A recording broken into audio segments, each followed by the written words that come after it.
E agora eu vou mostrar só uma aplicação do teorema do núcleo da imagem, que é um resultado que a gente já viu, mas era aquele primeiro resultado que permitia calcular dimensões de espaços sabendo dimensões de outros. Era aquele resultado que associava a dimensão de dois subespaços, dimensão da intersecção e a dimensão da soma. A gente pode recuperar aquele resultado usando o teorema do núcleo e da imagem. E como que isso é feito? Sejam V é um espaço vetorial e E e F dois subespaços, né? Como que a gente pode usar o teorema do núcleo e da imagem para calcular a dimensão da soma de E e F? Então, o primeiro passo é considerar o espaço produto de E com F. Ele não é a soma de E com F, certo? Ele é o espaço produto, ou seja, o produto cartesiano que tem as operações entrada a entrada. Ok? Bem parecido com como a gente constrói espaços euclidianos.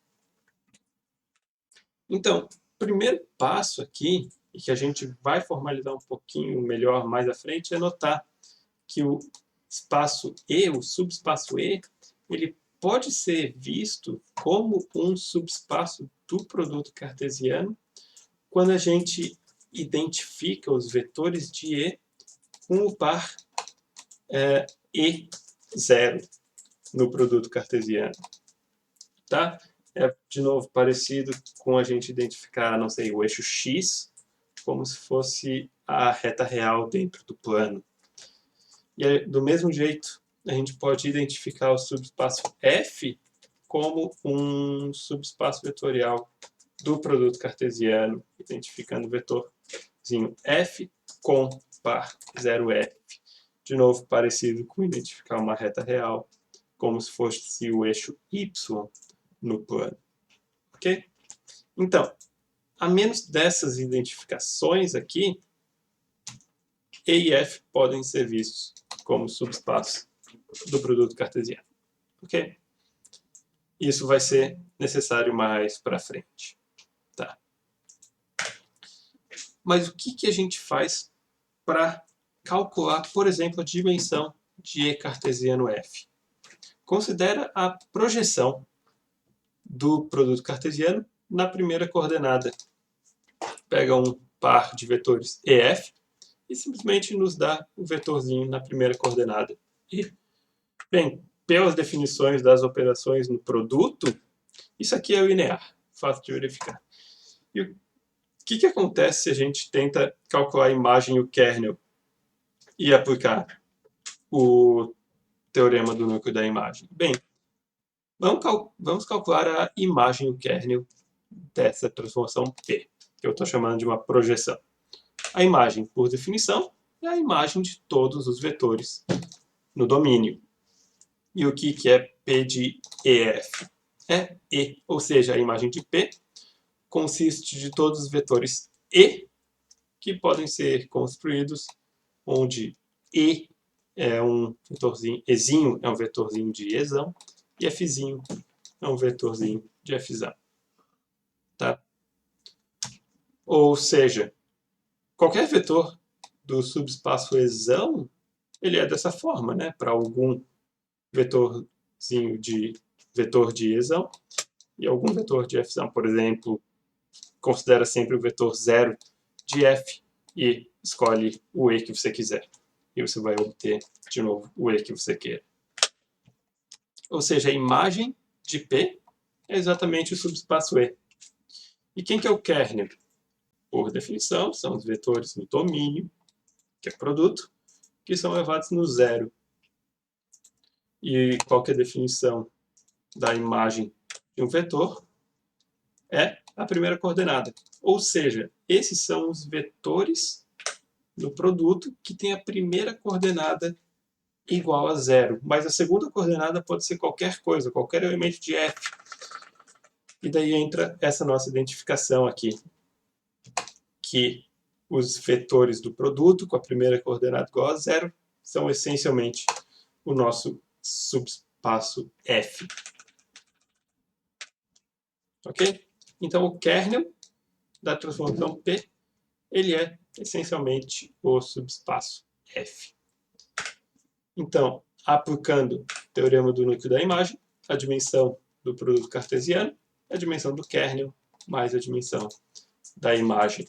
E qual que é a dimensão do kernel? Bem, o kernel, como a gente já viu, ele é F. Aparece aqui, eu troquei a ordem sem querer, mas a imagem, como a gente também já viu, é o E. Então, isso aqui vira dimensão do E.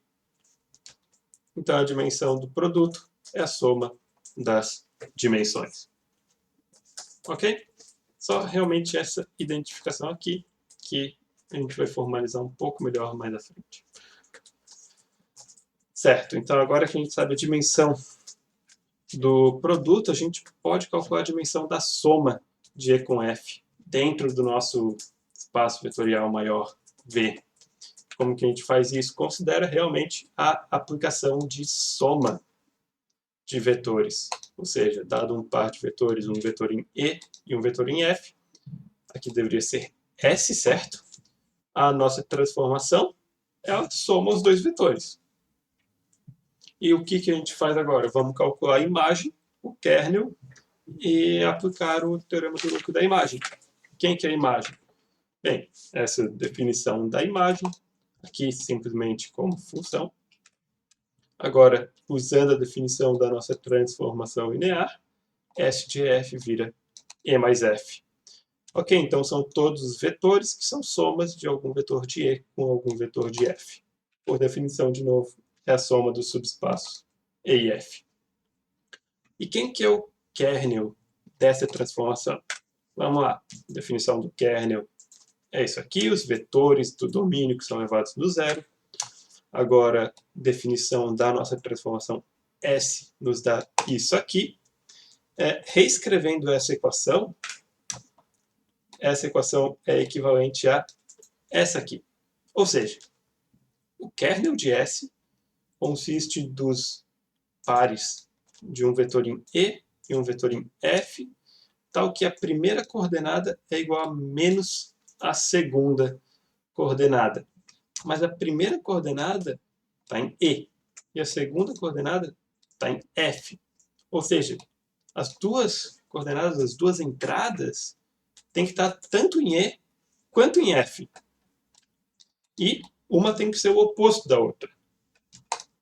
Ou seja, os pontos do kernel são os pares de vetores, tais que as duas entradas estão em E e estão em F, e uma é o oposto da outra. A gente pode escrever isso desse jeito. São os pares de vetores, tais que a primeira entrada é igual ao oposto da segunda, e tanto a primeira quanto a segunda estão na intersecção de E com F. Mas, de novo, de um jeito bem parecido com como a gente identificou E e F como subespaços do produto cartesiano, dá de ver isso aqui essencialmente como se fosse a intersecção, né? Um ponto assim, ele está unicamente determinado pela primeira entrada, e a primeira entrada é qualquer elemento da intersecção. Então a gente pode identificar o kernel de S como se fosse a intersecção de E com F. Certo? Então, isso aqui é o que a gente tem até agora. E pelo teorema do núcleo da imagem, a dimensão do domínio é a soma da dimensão do kernel com a dimensão da imagem. Quem que é a dimensão do domínio? A gente fez antes. Dimensão de E cartesiano F é a dimensão de E mais a dimensão de F. Quem que é a imagem de S? É a soma de E com F. Então, substitui aqui. E quem que é o kernel de S? Ele é, essencialmente, a intersecção de E com F. Substitui kernel de S por isso aqui.